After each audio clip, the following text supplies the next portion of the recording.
The attack on the EPA and its climate change role is no surprise. Donald Trump has been scattering clues for months.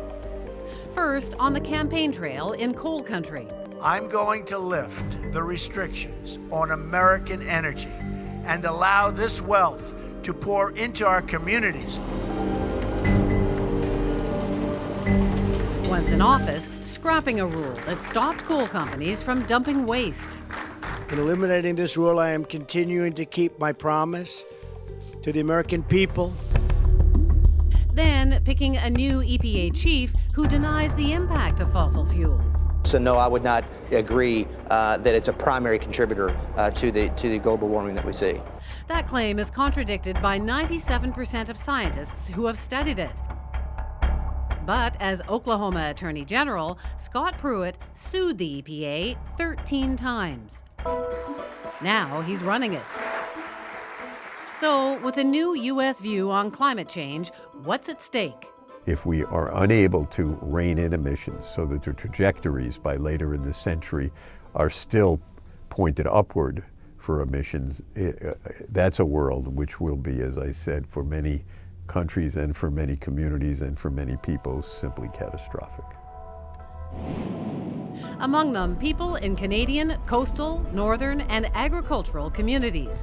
They face sea level rises and other extreme weather. Plus, scientists warned the premiers in 2015 that Canada is warming at twice the rate of the rest of the world.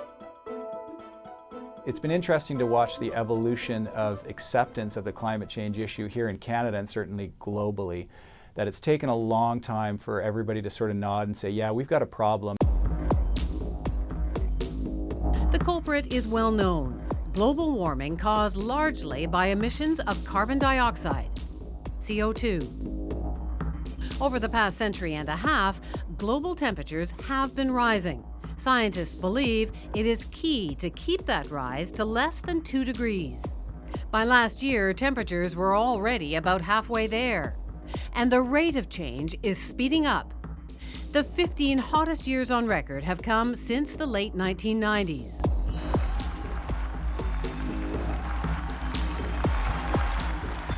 Trying to reverse that trend was the point of the 2015 Paris Agreement. The global community, Canada included, agreed to curb fossil fuel emissions. Paris did contain a roadmap for forward progress, and it did have the strong commitment of the key players.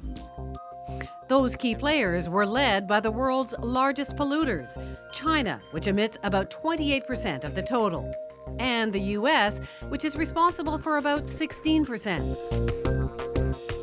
Under Obama, the U.S. promised $3 billion to help poorer countries. Trump will end that. Obama also created a roadmap for the U.S. to do its share. Here's one way to look at it. On a do-nothing, business-as-usual plan, U.S. emissions would rise by the year 2025. The Obama goal was to lower them and get them on a downward trend. Some contribution would come from policies in big states like California, while federal rules on things like methane pollution would help. But the key piece was Obama's Clean Power Plan, aimed at turning electricity plants, 30% of U.S. emissions, away from coal.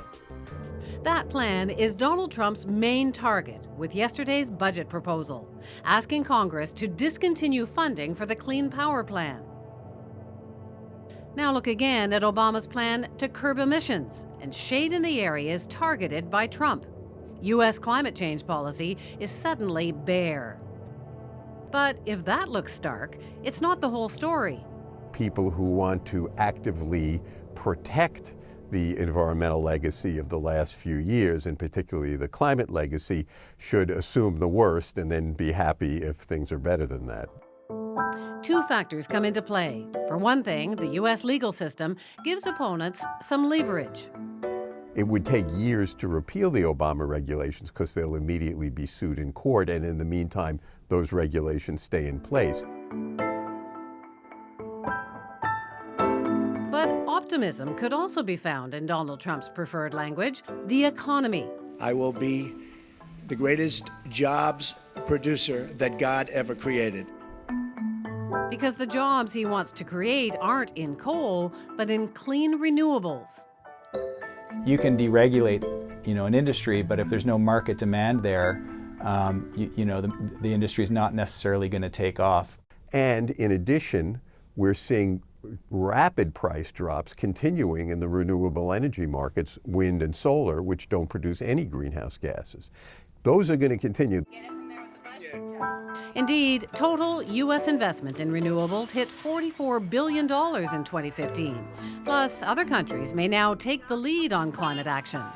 In fact, a country like China is partly in the climate business because they see the economic advantage of selling solar energy and wind turbines to the rest of the world. So the U.S. may step out of the climate change game, but that might put it out of step with the world on policy and economics, an opportunity for others, like Canadians, to drive clean renewables, leaving Americans to catch up later.